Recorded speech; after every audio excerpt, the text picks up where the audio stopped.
हमारे बीच कुरुक्षेत्र टीम से आदरणीय राजेश बौद्ध जी उपस्थित हैं, जो एजुकेशन डिपार्टमेंट में फिजिकल के टीचर हैं, जिन्होंने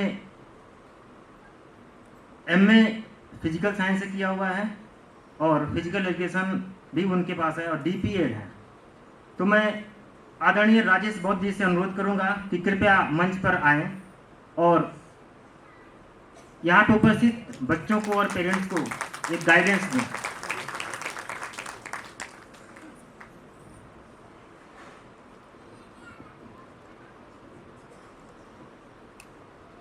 तथागत बुद्ध बाबा साहब डॉक्टर भीमराव अंबेडकर और हमारे तमाम महापुरुषों के चरणों में नमन करते हुए आप सभी को नमो बुद्धाय, जय भीम।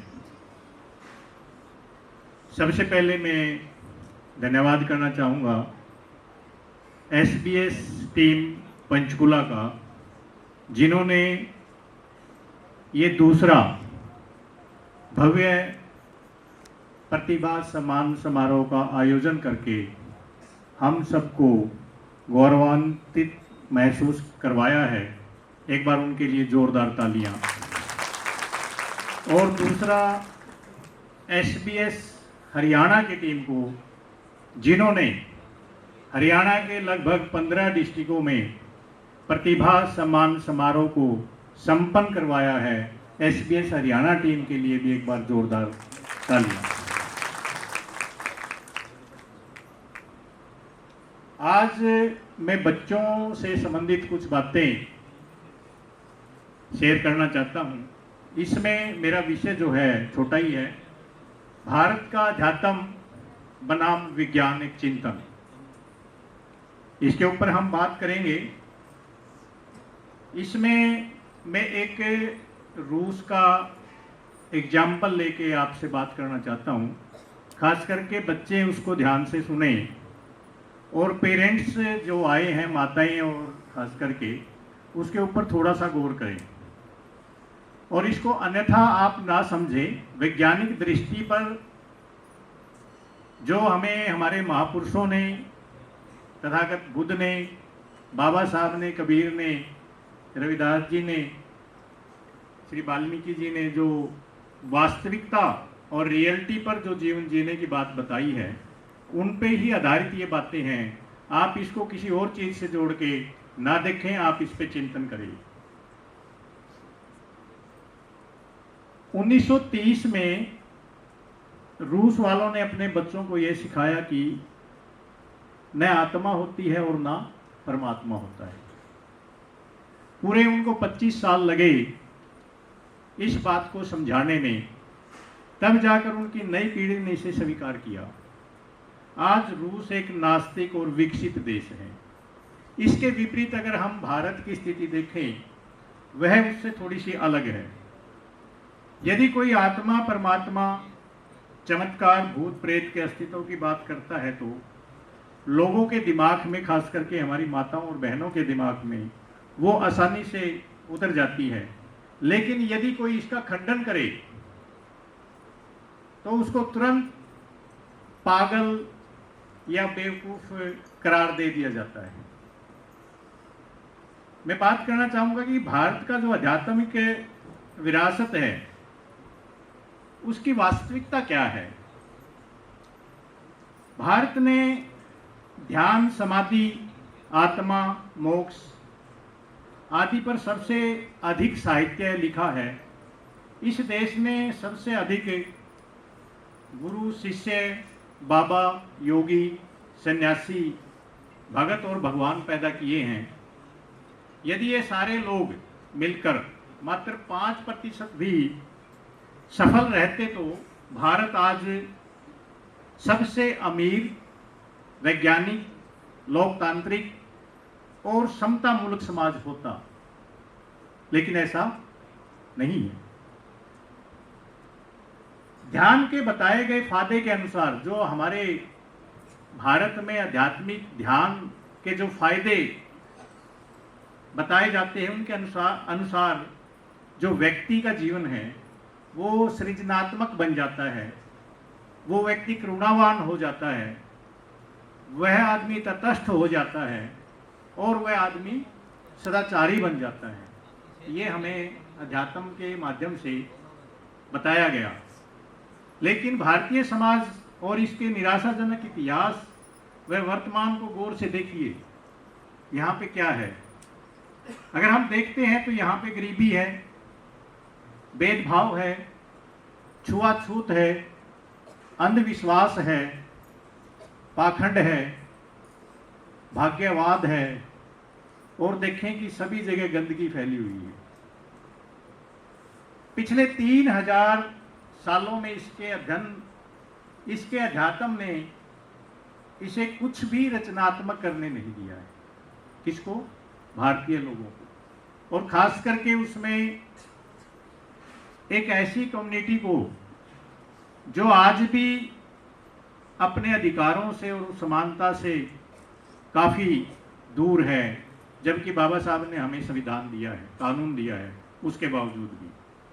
अगर हम बात करें पिछले 2000 साल से यह देश किसी न किसी अर्थ में बाहरी शक्तियों का गुलाम रहा है। मुट्ठी भर आक्रमणकारियों ने करोड़ों की आबादी वाले इस देश को कैसे गुलाम बनाया, यह एक चमत्कार है। इसलिए इस मुल्क ने अपना वास्तविक इतिहास कभी नहीं लिखा, बल्कि वह इतिहास लिखा जिससे मूर्खताओं के सबूत मिटते रहें। हम गौरवशाली इतिहास की कल्पनाएं गढ़कर गर्व करते हैं, लेकिन लुटने की जिम्मेदारी कभी कोई नहीं लेता। अब मैं बात करता हूं कि हमारे जो अध्यात्म है उसने हमें क्या दिया है। जो यहाँ का अध्यात्म है, ये हमें परलोकवादी अध्यात्म, आत्मा, परमात्मा और ध्यान ने भारत के लोगों को क्या दिया, इसके आविष्कार मुख्य रूप से ये रहे हैं। आप इसको ध्यान से थोड़ा सुनेंगे। इसके आविष्कार रहे हैं कि ऊपर वाला कैसे खुश होता है। पता नहीं कौन सा ऊपर वाला, कहाँ ऊपर वाला है, वो ऊपर वाला कैसे खुश होता है और कैसे नाराज होता है, ये हमें अध्यात्म सिखाता है। स्वर्ग में कैसे जाएं, नरक से कैसे बचें, ये हमें सिखाता है, बताता है। स्वर्ग में क्या मिलेगा, नरक में क्या सजा है। बहुत सी सजाएं आपको अपनी दादी से, माँ से, औरों से सुनी होगी। हलाल हराम, बुरे ग्रह कैसे टालें, नज़र कैसे उतारें। नज़र मेरे ख्याल से आप सभी की उतारी होगी, आपकी माँओं ने जैसे भी। मुरादें कैसे पूरी होगी, ये आपको बताया जाता है। पाप आपके कैसे धुलेंगे, ये भी आपको बताया जाता है। पितरों की तृप्ति कैसे होगी, ये बच्चे जो है शायद पितरों को नहीं समझते होंगे। जो पास अवे हो गए, हमारे जो बुजुर्ग थे, वो जो इस दुनिया से चले गए, वो कैसे खाना खाएंगे, उनको प्यास लगी होगी, उनको कब खाना देना है, उनको कपड़े भी देने हैं, बर्तन भी देने हैं, वो कैसे तृप्त रहेंगे, कैसे वो ठीक रहेंगे। अब अगर आपको कहे कि आपके दादाजी परदादाजी तो भूखे हैं, उनको तो 1 महीना हो गया खाना खाया, आपने खाना नहीं खिलाया, तो आप भावुक हो जाएंगे, आप उनकी सारी बात मानने के लिए तैयार हो जाएंगे, और वो जो कहेंगे वो आप करेंगे। ये सारी चीज़ें इन्होंने बताई है।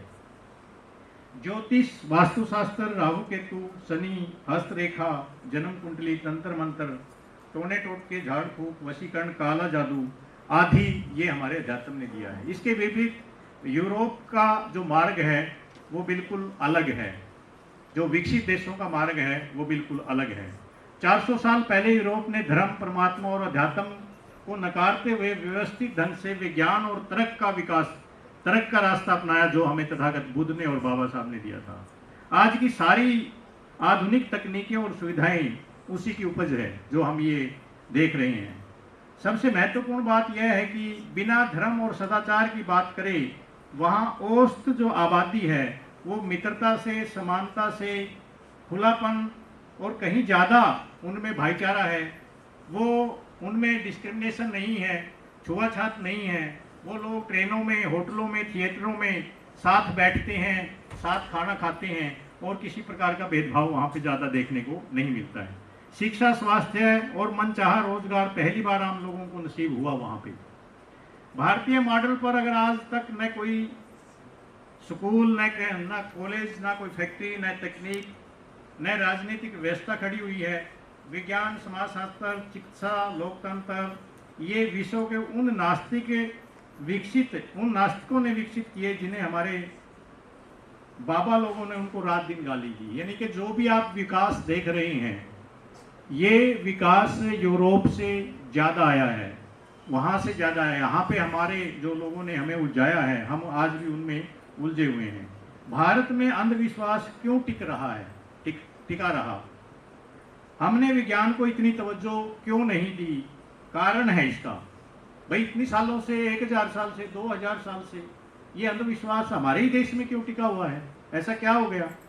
बाहर नहीं है, यूरोप में 400 साल पहले से वो सारी चीजें वो प्रगति हो गई है। तो इसका कुछ कारण है, वो मैं आपके सामने रखना चाहता हूं।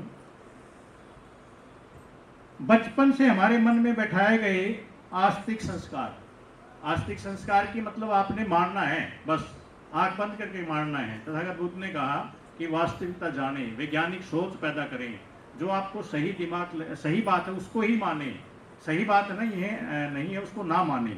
लेकिन ये कह रहे हैं कि माने, बस आप मानो, आंख बंद करके मानो। घर हो या स्कूल हो, हर जगह देवीय शक्ति को बच्चे के मन में बिठा दिया जाता है। भगवान की शक्ति, देवीय शक्ति है, आपके बच्चों के मन में बिठा दिया जाता है।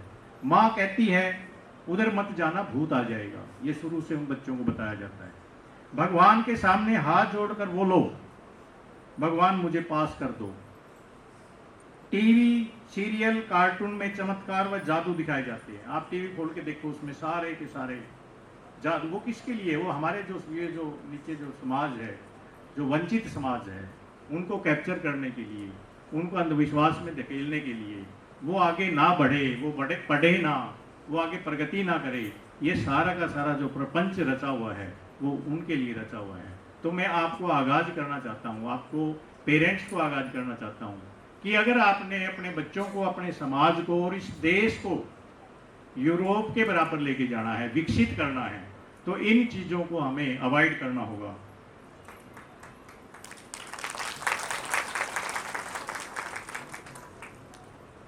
कई बार हम देखते हैं कि जो बहुत सी चीज़ें सारे करते हैं, मान लिया जब सभी कर रहे हैं तो वो उसको हम मान लेते हैं, 90% लोग उसको मान लेते हैं। एक है जैसे लॉ ऑफ रिपीटेशन। अगर कोई भी चीज़, ऑडियो है, विजुअल है, जैसे मीडिया है, त्यौहार हम मनाते हैं, जो भी है, अगर वो रिपीटेशन होंगे तो आपके मन में वो गहरे बैठ जाएंगे। आप देखेंगे कि ये रेपिटेशन आपके दिमाग में टीवी के माध्यम से, ऑडियो विजुअल के माध्यम से, त्योहारों के माध्यम से, अब जैसे आप देखेंगे हजारों करोड़ रुपया, गरीब देश में हजारों करोड़ों रुपया यात्राओं पे और पता नहीं किस किस चीज़ों पे, अभी पीछे कुंभ का जो मेला था उस पर 5-7 हजार करोड़ रुपया खर्च कर दिया। भगदड़ मच गई, हजारों कई सौ लोग उसमें मारे गए।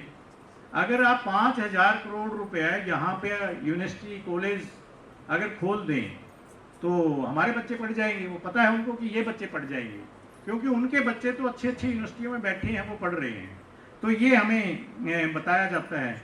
डर और लोभ, ये दो भावनाएं जब हावी हो जाती है तो मानसिक गुलामी शुरू हो जाती है।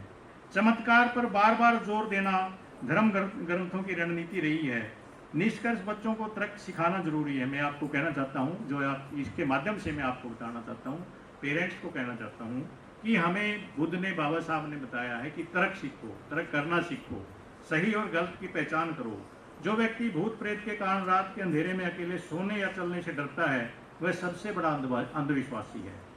समय रहते बच्चों को समझाना चाहिए कि धर्म ग्रंथों में बताई जो चमत्कारी बातें हैं क्यों गलत है। भारत को रूस, यूरोप की राह पर चलकर विज्ञान, तर्क, वास्तविकता को प्राथमिकता देनी चाहिए।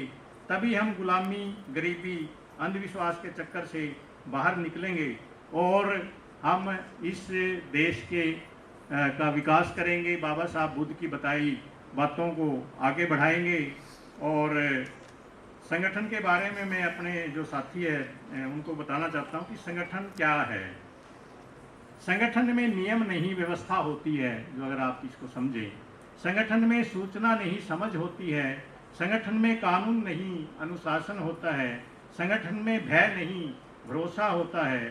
संगठन में शोषण नहीं, पोषण होता है। संगठन में संपर्क नहीं, संबंध होता है। संगठन में अर्पण नहीं, समर्पण होता है।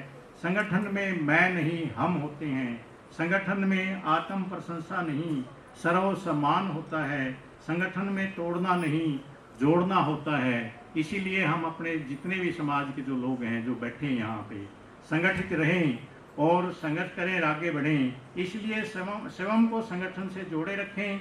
संगठन सामूहिक हित के लिए होता है, व्यक्तिगत स्पर्धा और स्वार्थ के लिए नहीं।